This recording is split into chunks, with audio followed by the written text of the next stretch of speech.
Hakbang para maging legal ito na mangongolekta ng pera sa tao ng tig-1,000 piso bawat isang tao sa 50 milyong katao?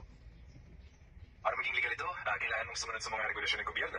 Kabilang dito ang pagpaparehistro ng negosyo sa Securities and Exchange Commission, SEC, pagsunod sa mga batas tungkol sa investment at fundraising, pagbuo ng malinaw ng mga patakaran sa transparency, at pagkuha ng mga kinakailangang lisensya. Mahalagang mag-consult din sa mga legal na eksperto para masiguring maayos at ligtas ang lahat ng proseso. Ano ang taong pwedeng kausapin doon? I-consulta.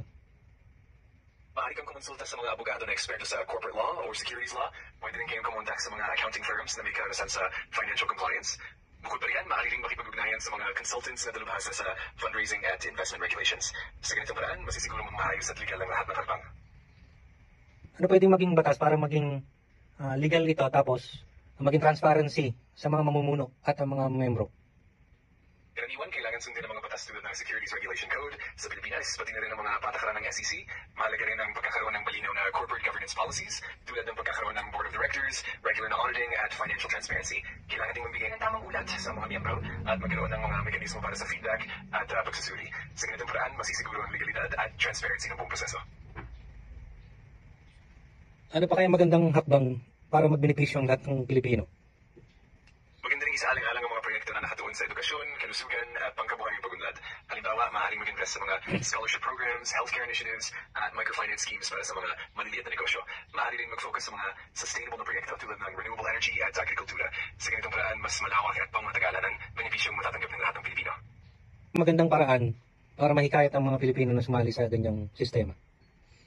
Magandang paraan ang pagbibigay ng malinaw na impormasyon at transparency para mapagkatiwalaan sila. Maaari rin mag-alok ng mga insentibo tulad ng bonus or dividendo upang mas mahikayat ang kanilang partisipasyon. Mahalaga rin ang pambuo ng tiwala sa pamamagitan ng magandang customer service at regular na updates. Maaari rin mag-organisa ng mga seminar or community events para mas maintindihan ng mga Pilipino ang mga benepisyo at ang proseso ng pagsali. Sino-sino dapat mamahala sa mga gantong proyekto?